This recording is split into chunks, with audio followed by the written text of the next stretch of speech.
Millennials. Who exactly is this nebulous group of future leaders? Well, hopefully we're going to talk about that. We have an eclectic group. I myself, I think, am the only millennial amongst the panel of speakers. I'm on the tail end. We'll talk about that in a minute.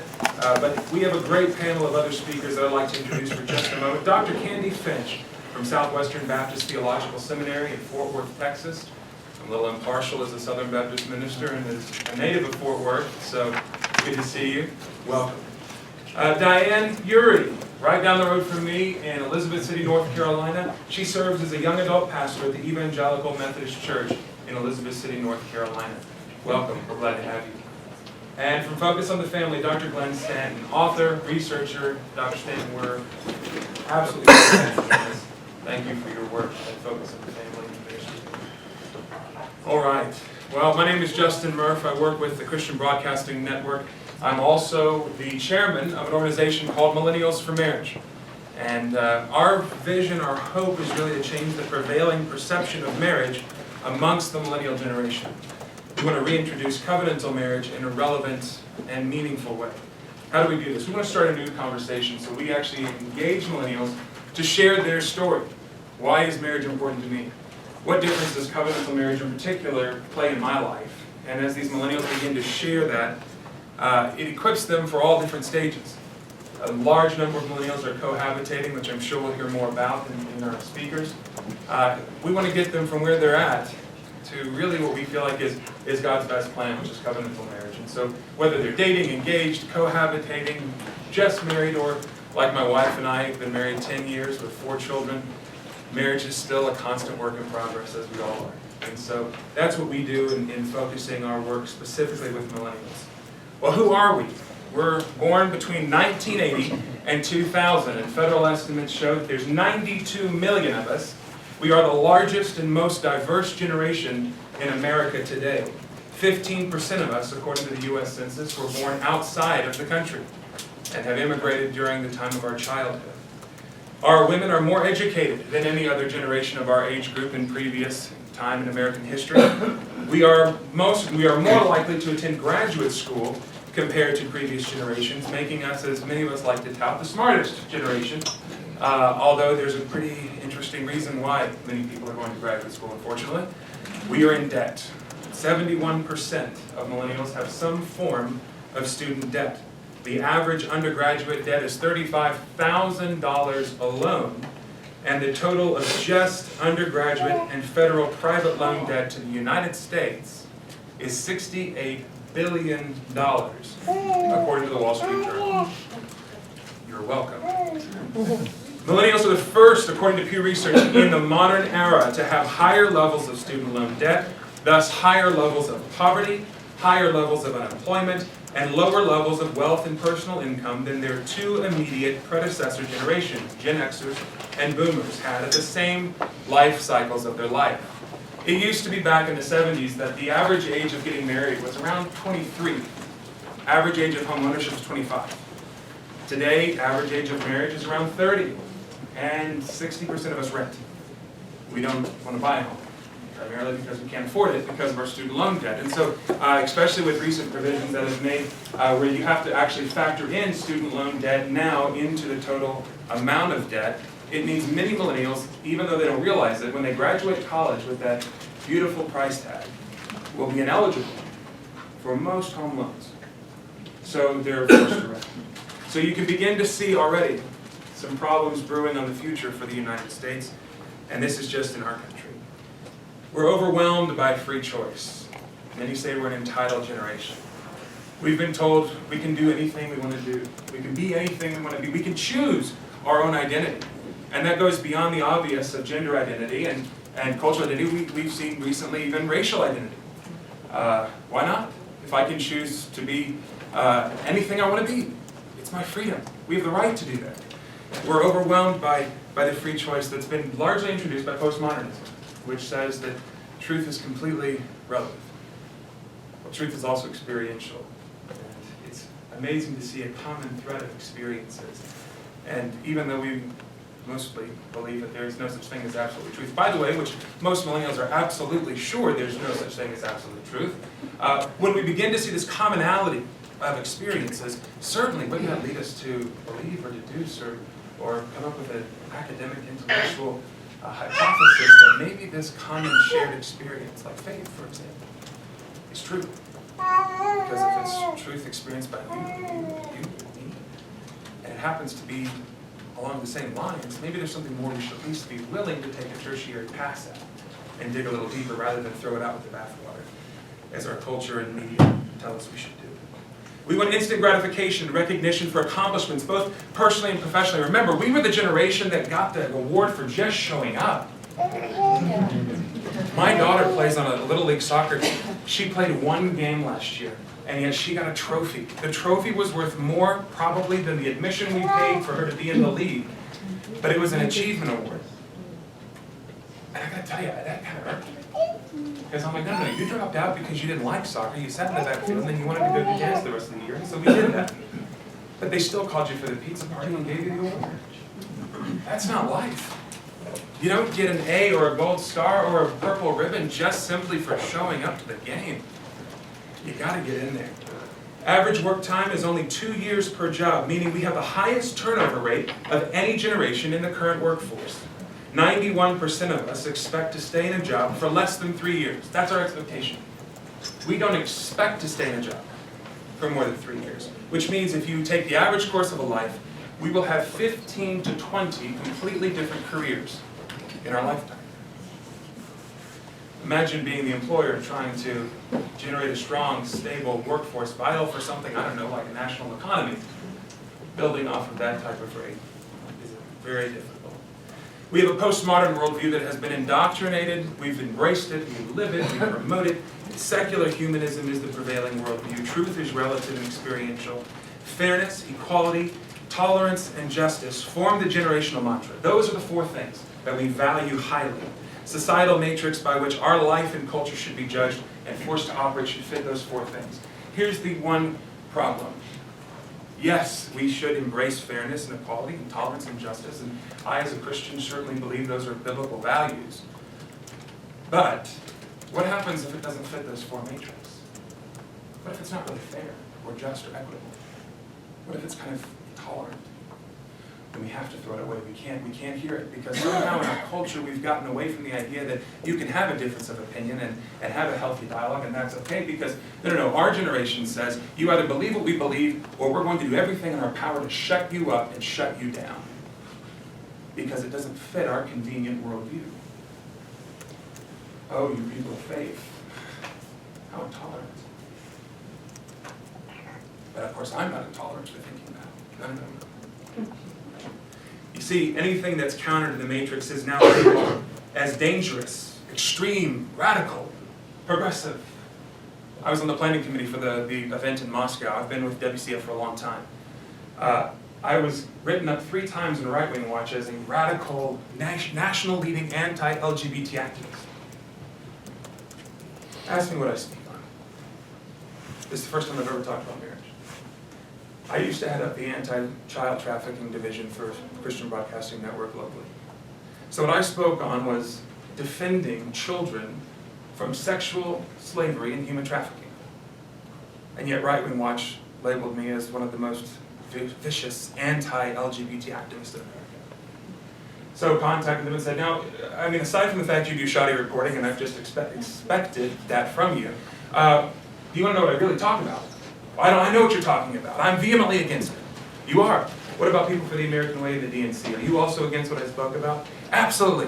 Now remember, I work for CBN. We have a news division. I want you on the record. Are you on the record saying you're absolutely against what I spoke about in Salt Lake and in Sydney and in Moscow? Yes, we are. So, on the record, you're against what I spoke about. So you're in favor of child sex trafficking? I didn't say, no. On the record now, you said you're against what I spoke about. You see, how quickly do we draw conclusions in our generation without even doing something as ethically responsible as digging in and doing a little bit of ground research? It's shoddy reporting, but it's become standard for our generation in terms of media. Christianity and Judaism in particular have become a target for radical hostile opposition because of their teachings are often seen as exclusionary, intolerant, or unfair, because of their moral absolutes, truths, and guidelines. The same fickleness and lack of commitment our generation has in the workplace is a danger for the family. Our generation has shifted away from marriage because we find greater value in the momentary hedonistic fulfillment of the fleeting moment, rather than a long-term relational commitment. Pardon the phrase, but hit it and leave it is a common thing amongst the millennial generation. I'm going to enjoy it now, and hey, if I find something better that comes along, no big deal. It's good for both of us. Millennials and marriage post-SCOTUS. The reality is 70% of millennials are in favor of gay marriage equality and view it as fair and just. 30% of millennials have zero religious affiliation. This is the highest non-religiously affiliated generation in the history of our country.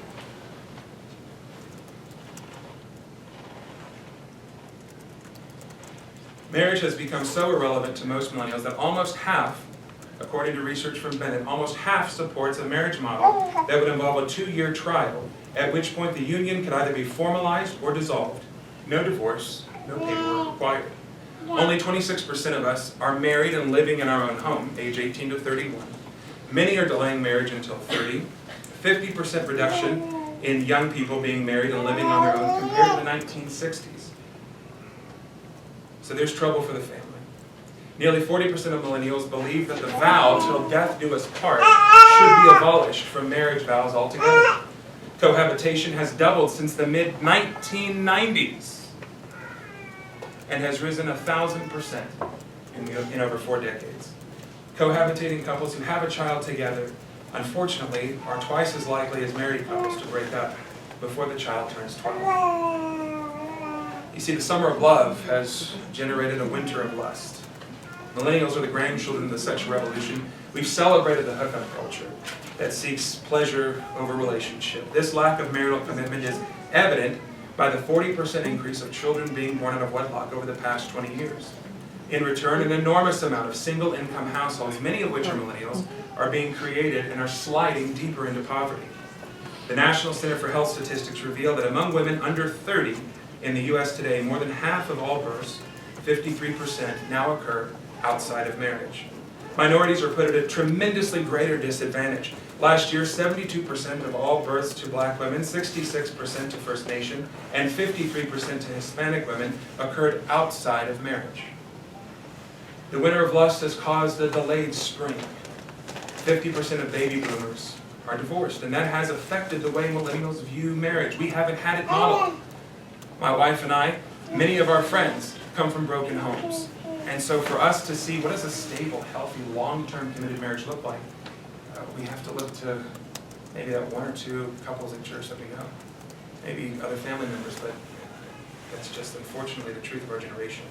Millennials are cautiously avoiding marriage because of the fear that their marriage too will end in divorce. Because the truth is, many millennials are still in need of spiritual and emotional recovery from their own parents' divorce. They haven't gotten it yet, even though it's been years. This has caused many millennials to wait until they're older, thinking that financial stability will lead to a stronger marriage. But as we all know, money can't buy love. 59% of millennial women view cohabitation as a legitimate alternative to marriage, even if there are children. But the truth is, we need millennials to marry. Research suggests that if family fragmentation were reduced by just 1%, the U.S. taxpayers would save an estimated $1.1 billion annually. That's $1 trillion over a decade.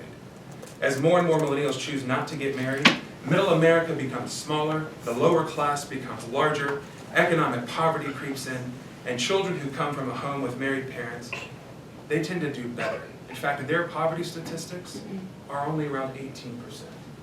Whereas research is showing of these single unwed moms that are millennials, 82% of them will raise a child in poverty. Do the math. That's more than 1/3 of our country. 1/3 of the strongest, greatest country on earth, raising our citizens in our generation in poverty. That's a bleak outlook for America. So we want to change the conversation and perception. Rather than telling people what we're against, let's focus on what we're for.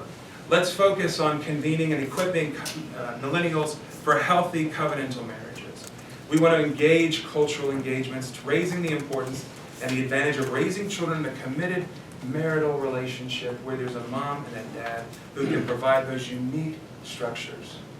It's amazing the role that a mom and a dad can have. Policy reforms that seek to enable and encourage marriage equality, particularly for millennial minorities and lower income families. It amazes me. We have people that talk about marriage equality yet don't say a word about the abusive housing policies our government has that prevents women from marrying and receiving federal housing. We entrap women, we entrap minorities in this country, and for people who cry out about marriage equality, it blows my mind they are ignorantly silent on that issue. Why not change government policies so that we can actually enable mothers to marry, to have a two-income household, to get a path out of poverty and towards a stable family? For some reason, the left is eerily silent on that. So that's our goal. That's our generation. That's the fight I'm engaged in. We're not anti-anything. We are for millennials marrying. We are for millennials understanding the benefits of a covenantal marriage. And people say, well, what about this group and that group? Look, I understand. Covenantal marriage isn't for everybody. That's not my role. My role is not out. I believe in evangelism, and I certainly preach, and I certainly believe that Jesus has changed my life for the good. But I also believe that there are people that won't like the idea of a covenantal marriage, and that's okay. Hear me, that's the crazy thing about America. It used to be that was okay to have a difference of opinion. People say, oh, well, I'm LGBT, what about us? There are tremendous resources I'd love to point you to out there that do that. It's just not our cup of tea. I don't go to Starbucks and order steak. Why? They do an awful steak. It's not what they do. It's not their cup of tea. And that's okay. I want to go to Ruth Chris if I want to steak. Oh wait, I'm a millennial. I'm in debt. Thank you so much. I'm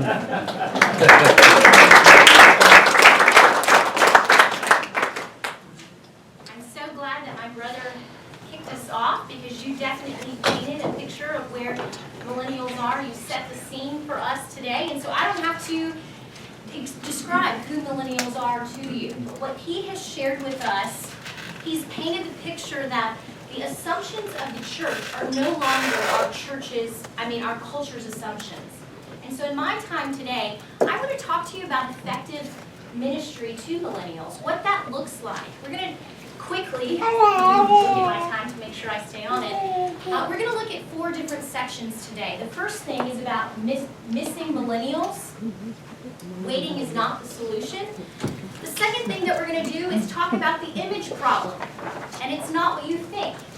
And then we're going to move to why are young Christians leaving the church, and then what does effective ministry look like? That's where we'll be going this afternoon. So the first thing, missing millennials.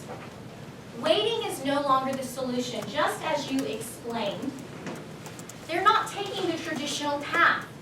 Millennials are not, as one researcher said, they're not taking the life journey which is considered normal and conventional. Most young adults no longer follow the typical path of leaving home, getting an education, finding a job, getting married, and having kids. That's not the traditional path any longer. All before the age of 30 is what used to happen. These life events are delayed, reordered, and sometimes pushed completely off the radar among today's young adults. Conventional wisdom used to say that we're losing people from our faith communities at what age? What time? How are we losing them? What age are we losing people from our faith communities? College? When they go off to college, that's when we're losing them. It's actually much earlier than that. We're losing them around the age of 15, 16, when they start, at least in America, getting the opportunity to drive themselves. And so if we're starting, the trend is if we're losing them around the ages of 15 and 16, and then when do we see them again? What does conventional wisdom say? When they get married. Right, when they get married and have children. Are we willing to wait if we're losing them at 15, 16, and then if they're no longer getting married till about 30 or much later in some instances, are we willing to say we'll catch them when they're back in our doors? That is not an option. We are missing millennials, and so we want to think strategically about what effective ministry looks like. Today I want to also introduce you to some good resources because our time is short. And so I'll mention a few books that have been extremely helpful in thinking through what does effective ministry look like. The first one is a book that was published by David Kenneman back in 2007, and it's called Unchristian. He said this, that the problem of the church today is the values that we are expressing are not the values that are held by popular culture. And so he's saying we have to rethink the way we are doing ministry, the way we are reaching millennials. Another great book is a book that came out in 2011 by Christian Smith, and it's called Lost in Transition. The subtitle is very telling. It's called The Dark Side of Emerging Adulthood, and it paints the picture that our brother already said. Here are 4 characteristics Christian Smith outlines of millennials, of this emerging adulthood. They are morally adrift. They are captive to consumerism. They mistake intoxication as a feeling of happiness. And the 4th one is they are experiencing the negative side of sexual liberation. They have lived through the hookup culture, and they are experiencing the negative impacts about that. There's a great book by Joel McElhaney that he's talking about what the sexual revolution, the impact it's had on young women. I have the privilege of teaching at Southwestern Seminary in our women's program, and I get to teach some of the most amazing young women I've ever had the opportunity to meet. And hearing what they are experiencing as a result of the sexual revolution, it did not free women. It's had such negative impact on our young ladies today. And so Christian Smith says, we are young adults, millennials are lost in transition. We're missing them from our faith communities. We cannot wait until they will darken the doors of our churches. And so there is great difficulty in reaching them, but even though that's a negative idea, there is great hope for us. First thing, let's admit, the second kind of point today is the image problem that faith community has. It's not what you think. That the answer to our problems is put pastors in skinny jeans. And that's not the answer. What David Kenneman, in that book that I mentioned, Unchristian, that was published in 2007, the subtitle of that is What a New Generation Really Thinks About Christianity and Why It Matters. And he looked at 6 different characteristics that this unchristian generation thinks about Christianity. I want to mention the first one. He's saying in his research they found that people, the image problem the church has is that people think we're hypocritical. Which we are. We're sinners. Someone like I used to say that I don't want to go to church because it's full of hypocrites. And they jokingly reply, well, come on, you will be just one more. But I don't know if that's a good way to respond to that. But here's what they said about hypocritical. Why they think the church or faith communities are hypocritical. They said it's because Christians say one thing and then do and live out something entirely different. Think about the theme of our conference. Family, the promise begins with me. Older generations have preached one thing and then lived another. And this generation is realizing your life is not matching your talk. Your walk is not matching your talk. And so why are we having difficulty? What is our true image problem? It's not that we need to be cooler and hipper. One author said, today a church or Christian thinks that it's important to be known for their being relatable, that they're creative, that they're innovative, or being a catalyst for change in the world. I think those are important, but they think this is more attractive than being known for obedience. Let me say that again. It's more attractive to be hip and cool and relevant than being known for obedience. In fact, the words holiness and obedience come with baggage among faith communities today. That they think that means you're perceived as legalistic, judgmental, irrelevant, and cool. That in order to be relatable, we're not going to be obedient. Brothers and sisters, that must change. If we're going to reach, if we're going to engage millennials, we must start with ourselves. The promise must start with us. The third thing, so why are people leaving their faith communities? If there's an image problem and we know we're losing them around 15 or 16, what are some of the reasons they're giving for leaving their faith communities? David Kinnaman followed up in 2011 with a book called You Lost Me. Excellent research. The subtitle is Why Christians Are Leaving the Church and Rethinking It. For them, church can be listening to a podcast. There's virtual churches now. That's not a real faith community. It was supposed to be lived, together. Logging in is not a faith experience. But in that, he said in his research, no single reason dominated the breakup between church and young millennials. Instead, a variety of reasons emerged. Overall, the research that he found uncovered 6 significant things about why they're leaving the church. I'm going to unpack 3 of you in our time today. One of the themes that he found is that teens and 20-somethings' experience of church was shallow. 1/3 of those that were interviewed, they just said church is boring. Totally amen that. I have been to some boring church services. But 1/4 of these young adults said that faith does not relate to my career or interests. That's a problem of application. We're not doing a good job of showing how our faith has an impact on our day-to-day lives. This is what was frightening, though. David Kinnaman found that the Bible is not clearly or often enough taught. And that's why they said their experience is shallow. And I know we come from different faith communities, but I sat in church many times in the time where they're supposed to be addressing the Bible during the sermon. The preacher waxed eloquently for 30 minutes. He was entertaining, but never mentioned the Word of God. That is a problem. No wonder people think their experience is shallow.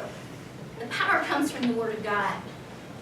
1/5 of those interviewed said this: God seems to be missing from my experience of church. Wow.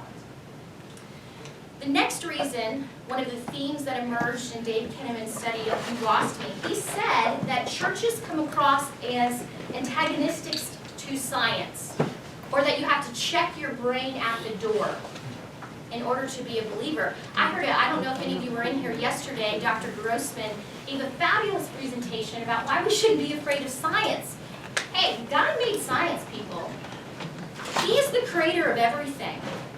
We should not be afraid of science. Imagine a young millennial. I work with high school ladies. Imagine a young lady who comes to church who has a passion for science and thinks, I can use this in a way to glorify God. I can have an impact in this area. But all she's hearing when she's in the doors of the church is how we should be, science is evil, science is evil. That is so unfortunate.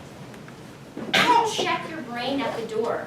The Bible says we love the Lord our God with all our heart, soul, mind, and strength. You can use your mind as a way to glorify the Lord.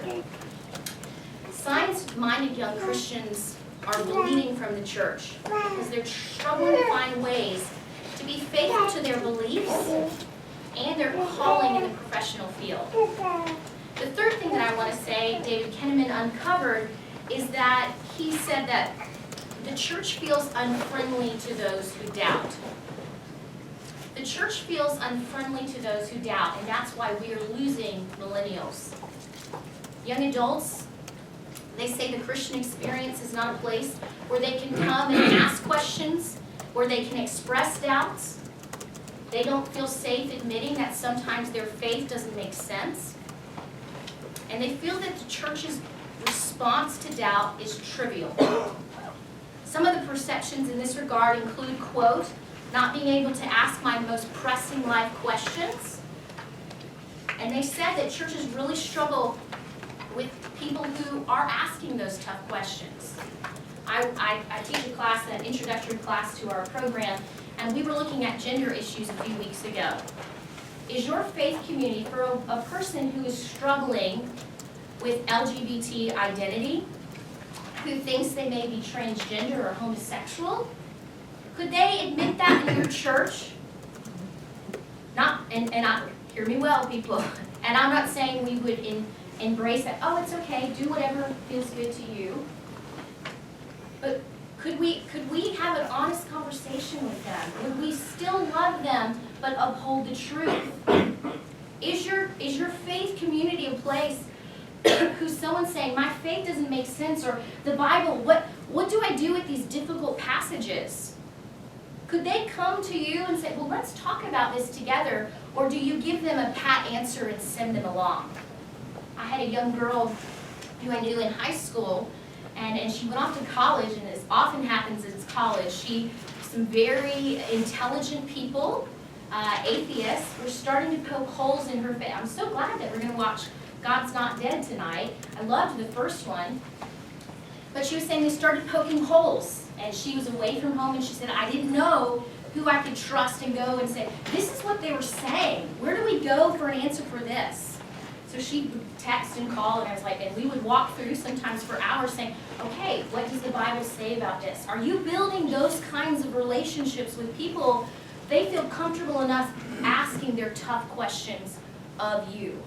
Because they're leaving the church there's other reasons, but because the church feels unfriendly to those who doubt, for those who are science-minded, they're saying their experience of their faith community is shallow. So let's end on the happy note. What faith communities are being effective in reaching millennials? One last book that I want to mention by Ed Stetzer. He came out in 2009, and it's called Lost and Found: The Younger Unchurched and the Churches That Reach Them. And he said there are 4 markers of churches that are being very effective in reaching those who are radically unchurched, who have never darkened the doors of a church. I know you all may not be from America here, and so you have to think about how these concepts work in your context. But we have radically unchurched here in America. What churches are doing a great job in reaching them? The first marker of those churches is community, a buzzword for millennials. But they do life together. They get to know millennials on an individual level. That's what the church should be anyway. It shouldn't be just a bunch of nameless, faceless people walking in, sitting down, and then leaving.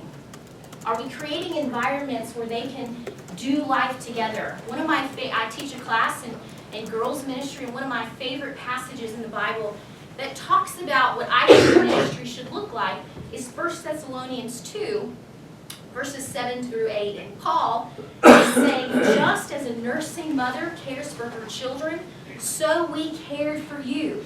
Because we loved you so much, we were delighted to share with you not only the gospel, but our lives as well. Churches that are being effective are not only sharing the truth, but are sharing their lives with these people. They have created environments where it can be a community. They want to do life with you. The second thing, and I think this is fabulous, the second marker of a church, a faith community that is being effective in reaching them, is that there is depth and content. They don't want church light. They do not want to be entertained. They want to ask their tough questions. They want to know what the Bible really says, how it applies to their life. In college, I worked on staff doing girls ministry, and we had a changeover in youth pastors, and the new youth pastor, he said this, and it was just a different philosophy, but he says, I preach fluff because that's all they can handle. A little part of myself died inside, and I thought, how unfortunate you believe that. We need to start treating back in high school and middle school, we need to treat them like they're young adults, not like they're older children. We need to give them a foundation for their faith, so when they're asking those tough questions, they know how to wrestle with the scripture themselves. They want depth and content. Yes, it's challenging to communicate that in our over-communicated culture, but it's what they're hungry for. Churches that are preaching the gospel, that are giving a deep faith, they are being effective. The third thing that he found, and I will go quick, is that they were given responsibility. They don't want to just sit and hold a place. They want to have responsibility. They want their faith to be an active faith. One of the great characteristics of millennial generation, they just don't want to talk the talk. They want to walk the walk. They want to have an impact on society. We need, as faith communities, to raise the bar. We need to raise the bar and give them responsibility in appropriate ways. And finally, faith communities that are being effective, they have cross-generational connections. They foster that, which is so eye-opening because people were thinking, how can we be effective in our day and age? Well, we're going to cater to millennials. And those churches, they burn brightly, but they burn out quickly. They are finding more and more, if we want to have longevity, we want to foster cross-generational connection. We need, because if we'll be honest, we've done a poor job about obedience in some sectors. If the promise begins with us, millennials need to see effective marriages. They need to have older believers, Titus 2, spiritual moms and spiritual dads in their faith communities who they can do life together. Thank you.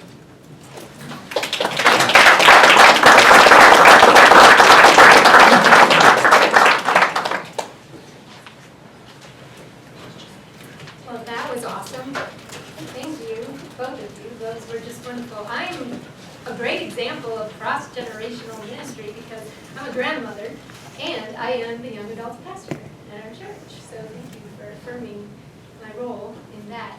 I have 4 children who are millennials, and I have been a strange mother because I began to pray when my children were very young that my children would marry young, and everybody thought I was crazy with that, but I do 2 daughters who are married already, one married in the middle of college. We said, good, do it, and she was 21, one's 22, and she was married. So I appreciate all that you have been sharing, and I love young adults. That's my, those are my credentials. I love them and I live in that world. And I began young adult ministry because my church didn't have anything like that, and I knew the statistics and they were in danger. So I said, oh, I love them so much, I'll just start. So I'm going to share with you some things that are a little shocking to me. And so my approach is, how can we understand millennials? And I know some of you in here are millennials, some of you are not. But right now, I just want you to try to get into their skin a little bit and try to imagine if some of these life circumstances were your reality, okay? Your parents are divorced. Neither of your parents adhere to any kind of faith. Not one person in your family adheres to any kind of faith. Your mother is seriously mentally ill, and she refuses to get help. You had to move out of your house at the age of 17. Done. Your parents' irresponsibility caused you to lose a full-ride scholarship to a respectable university that you had earned by hard work and merit. All of your siblings have a different father than you do. Your mother killed herself when you were a preschooler. You were regularly physically beaten by your parent. Your home was, still is, full of verbal, physical, mental abuse. You cannot believe, you're incapable of believing that every man you see doesn't beat his wife. Your mother has repeatedly told you she hates you and never wants to see you again. You yourself have experienced being homeless. You're addicted to video games, alcohol, porn, drugs, gambling, or all of the above. You had a personal financial debt of over $50,000 by the age of 24. You live with completely paralyzing anxiety. You live with confusion about your sexual identity. you suffer with chronic acute depression. This is a real life list that I came up with out of my own little bit of knowledge of 13 members of my young adults group in my church. You live right down the road from where I live. You know, I was stunned. I lose a lot of sleep because their lives are so heartbreaking to me. So I'm speaking to you right now out of my daily, hourly ministry to real young adults as their pastor. And when I consider what their lives have been like, I just want to look at them, and I do this all the time, and say, you are amazing. I can't believe how much courage you have. You are still willing to take risks. You're still willing to offer yourself. You're just amazing. You're full of life and imagination. You are the most incredible human beings on the planet. They're still here. They're still coming to church. I teach Sunday school at 9 o'clock in the morning. They're there before I get there. They are amazing people. I always say, why are you here? You are amazing. So, if you are a millennial, these are some things that you know about your life. Your age group is learning so much right now about who God has made you to be. It is a process, and some of you are learning faster than others, and that's okay. Some of you don't have God in your life at all, and so you are on your own trying to figure out who you are. Your lives, let me tell you this, listen to me. If you're a millennial, your lives have so much pressure. Okay? Pressure is a key. You're afraid of failure. You're feeling ashamed of who you are, or of people finding out who you really are. You act like you know a lot because you want to hide all the things you don't know. You feel a lot of pressure from everyone, and you need permission to just be who you want to be. Parents need to hear that. You don't understand that it's okay to do what you love. You feel all the time the pressure to do what everyone else says you ought to do. You need less advice, and you need more opportunity, more space, more permission to figure some things out by yourself. Some generalized profiles about millennials are things that we've heard: lack of commitment, irresponsibility, hopelessness, meaninglessness, transient lives, an entitlement mentality. They despise the thought of marriage and having children. It just breaks my heart in my group. A focus on self, a focus on numbing. Why do they numb? The pressure. Entertainment is a kind of numbing. They are absolutely addicted to entertainment. And fun. They view God as a narcissist and a tyrannical dictator out to ruin their fun. You know what? Excuse me for a little break in here. That's all the adults I know at my church. And we blame the millennials. My generation behaves the same way. Just going to interject that. But millennials also have a strong desire for meaningful relationships. That drives a lot of who they are. They want deep friendships and romantic relationships. They're trying so hard to figure out what they are made for. And they're probably just beginning to understand a little bit about their past and their history, and if they've been damaged and what's happened. Do I need help from the outside? This is a big process they're working through. And they need new, positive experiences in their life. As a Christian pastor, I am aware that millennials did not come to be who they are in a vacuum. It's not their fault. They didn't wake up one day and say, this is how I'm going to be. So as a Christian pastor, I am very concerned about how the church has contributed to these realities, because we are the soil out of which this kind of life has developed. Here are some messages that millennials are hearing sometimes from their churches. You don't have to keep the Bible central. It's okay to be biblically illiterate. It's fine. Some churches make it feel like it's okay to stray from or to be ignorant of basic fundamental Christian doctrine. And because we don't have a clue what we believe, truth is relative. And that's the church's fault. The church has communicated that worship should be entertainment. And that is what has created a culture of entitlement, and we begin to view life, church life, as consumers, and we think we can choose and demand what we like.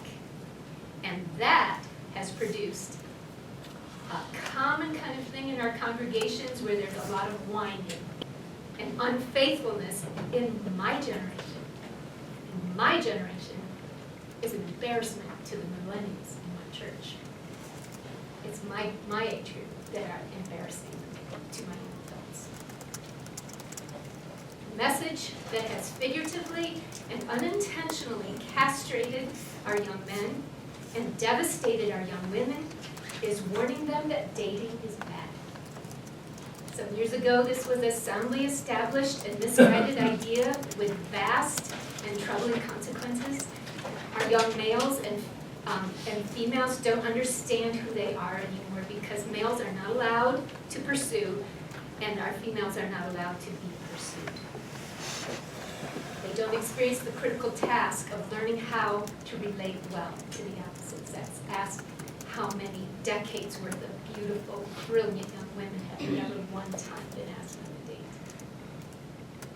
In their formative pubescent years, they hear extreme caution regarding the opposite sex, and that can cause a crippling and a delaying in their heterosexual development.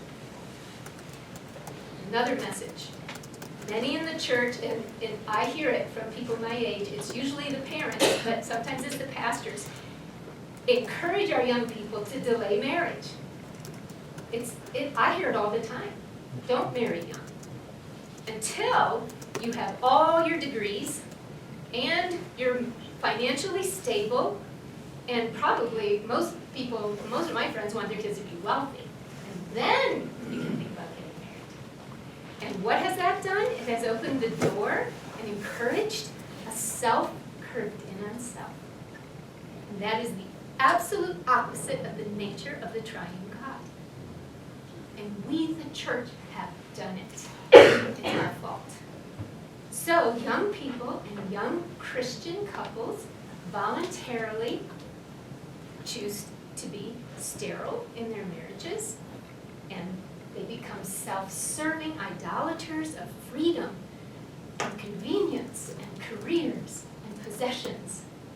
And these are our young Christian couples. And it's the church's fault. We've not modeled well, but we've given really bad, self-centered advice. A lot of my friends just love to brag about how much money their kids make or what kind of neighborhood they live in. And it's the parents who are not advising in a biblical Christian kind of way. We've created a culture, also this is another point, in the church itself that discourages women from being stay-home moms. We've done this by primarily giving career-focused Christian women leadership roles in our churches and a voice. The stay-home mommies in the back with the strollers, nobody's going to want to ask them what they think or how they can be involved. And I believe this with all my heart. Distracted mothers in the last few decades is one of the leading causes to the harmful lives and the harmful situations that millennials are living in now.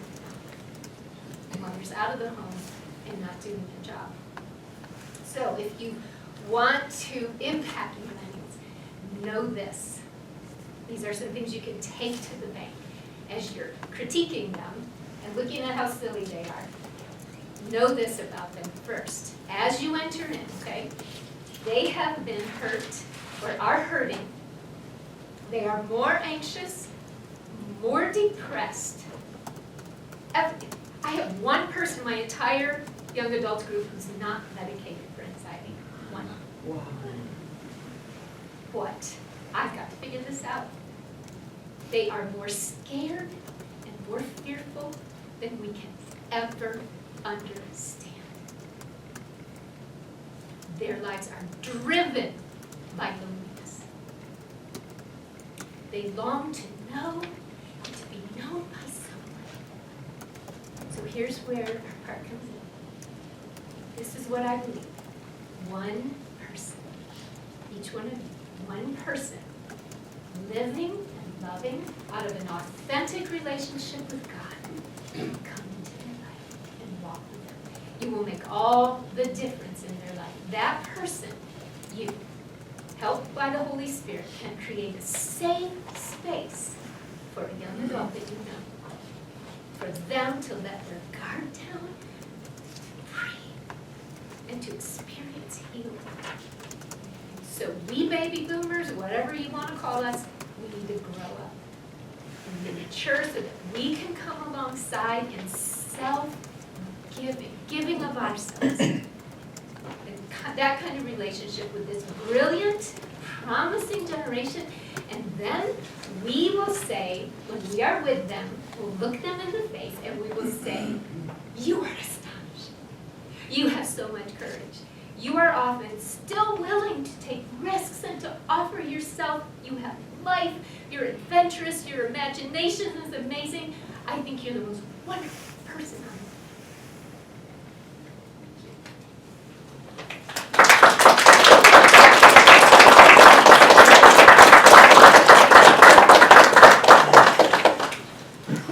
Hello, my name is Stanton, and I have a lot of pressure because Justin and Dr. Finch and Diane have given tremendous presentations that are very learned, very wise from their experience. I'm in the generation between the boomers and the Xers, and I identify as an Xer. For those of you who are older, you know, you have your real age, and then you have your psychological age.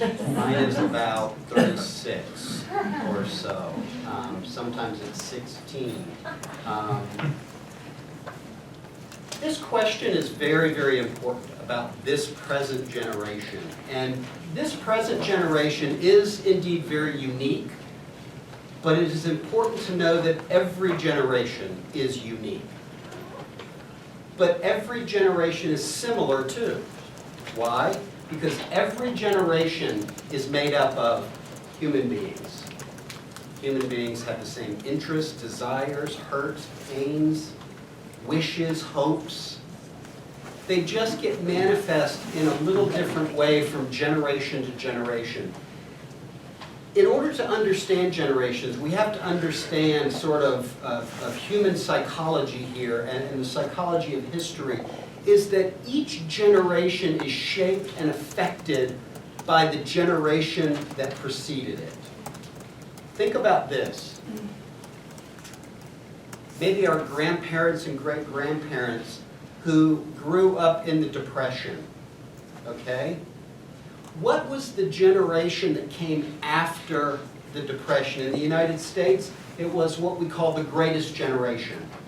These men and women, they went off to war to fight World War II.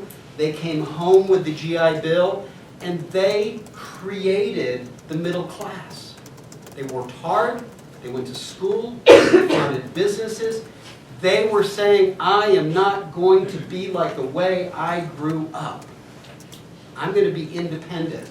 We're going to be strong. I'm going to provide for my kids. And they created an amazing generation that did amazing things. And they also created out of that some family stability of the 50s and early 60s. Now, there has never been a golden age of family. The 50s was not the golden age of family.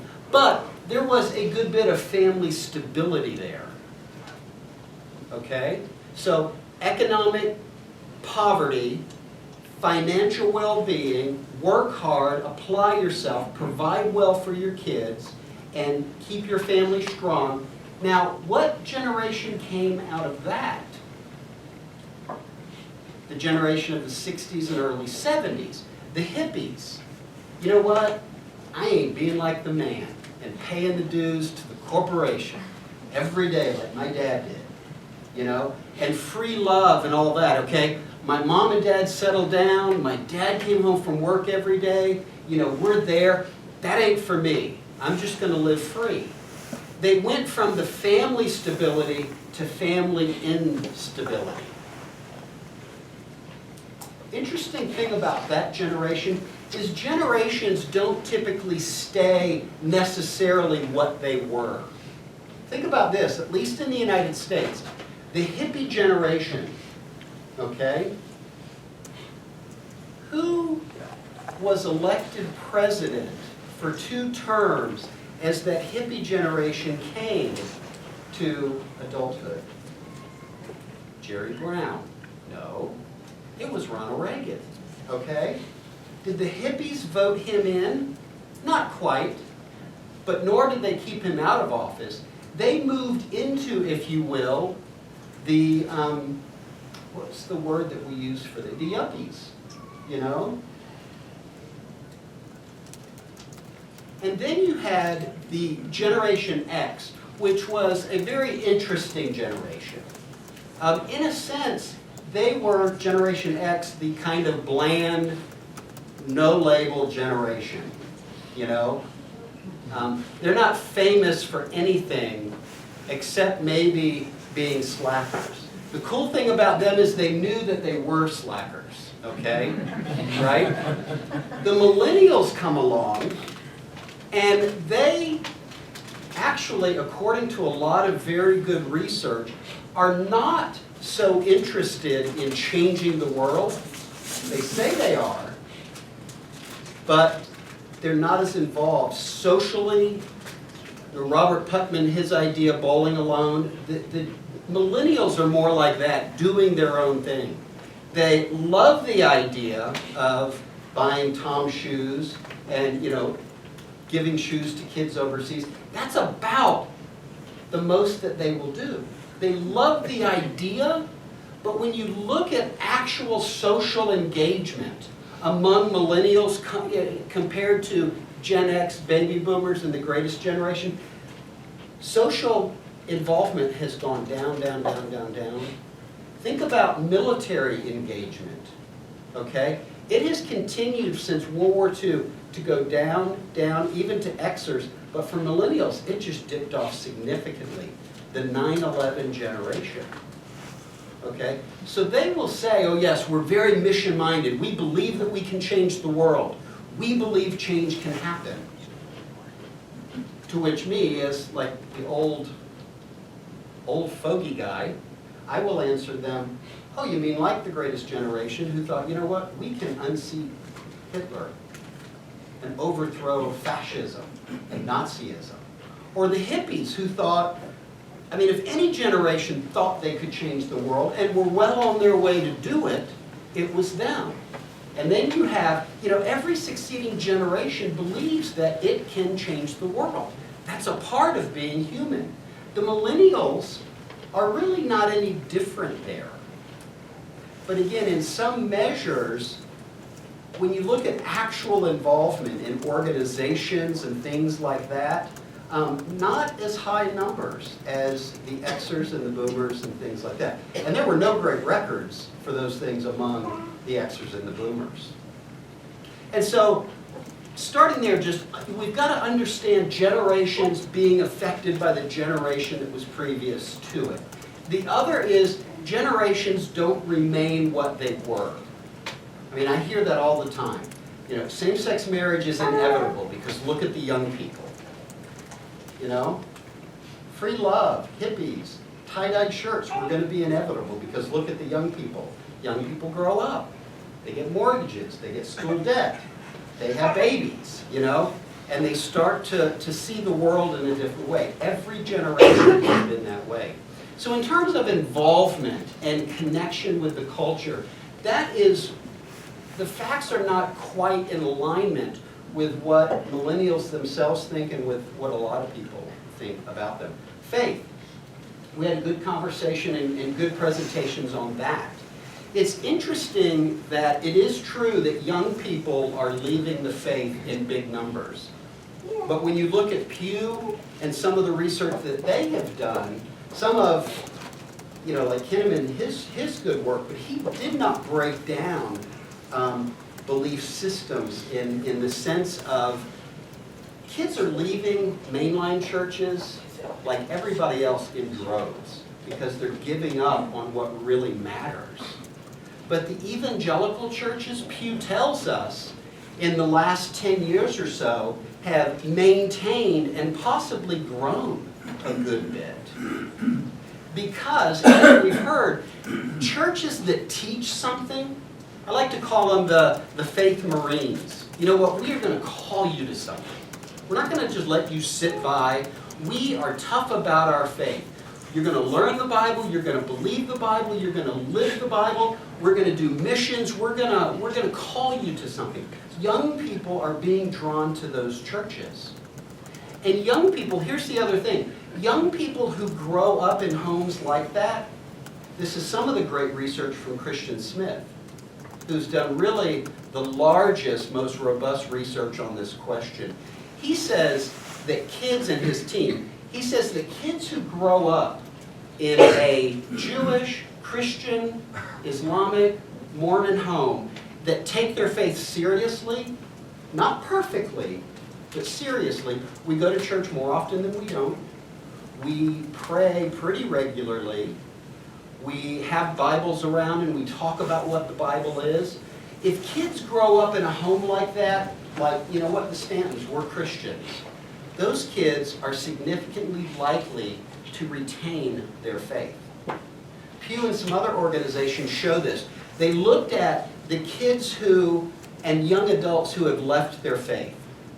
85% of those said, I came from a home that had a lukewarm faith.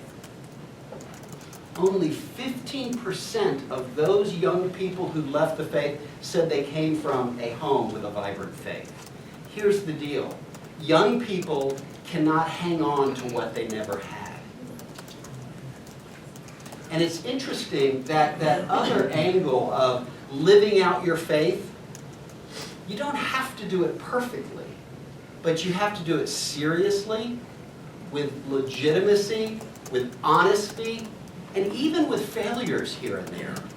And let your kids see you recover from those things. Christian Smith says that a family, in order to pass on their faith to the next generation, really only has to do a couple of basic things. And none of them are rocket science. None of them are dependent on education, economic well-being, neighborhood you live in, or anything like that. The first thing that he says is kids who come from a family that prays regularly, goes to church regularly, reads scripture regularly, and not in any particular formula. That's just what we do. They are more likely to hang on to their faith.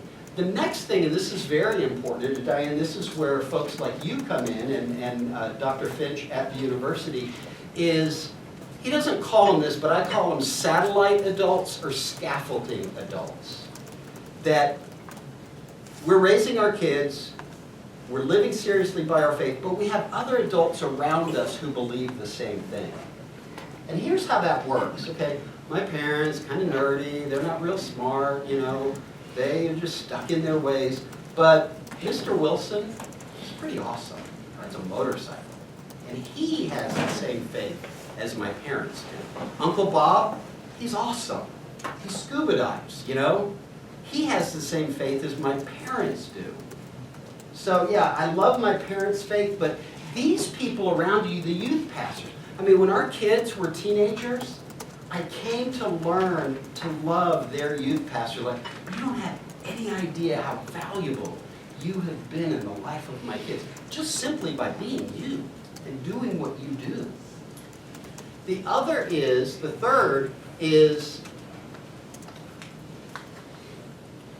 a little bit of persecution. Persecution for, true love waits, virginity pledges, for being pro-life, things like that. Kids who have to struggle with, is my faith really worth hanging on to? Kids who do, and families that have those three things come into the kids' lives, they're more likely to hang on to their faith. I want to end with the cohabitation and the family thing. Cohabitation is the fastest growing family form in the world. But young people, young adults, millennials, are cohabiting at remarkably high numbers with a pro-marriage attitude. Okay, think about that. How in the world? Well, the hippies and the 60s and 70s people, what did they say? We're going to cohabit because we don't need a judge to quantify our love. You know, that will just make it impure. The millennials come along and say, we have seen divorce in our families like no other generation has. And exactly like you said, they are scarred, scared. If there is one mark of this generation, it's family disintegration and what it has done for them. So they want to get married. In fact, numerous polls ask them, what's your #1 life goal? Getting a good job is up there, making good money is up there, but they're all under getting married and having a good, strong family and becoming parents. They're human beings. That's what we desire. But they do not know if it can happen. So what do?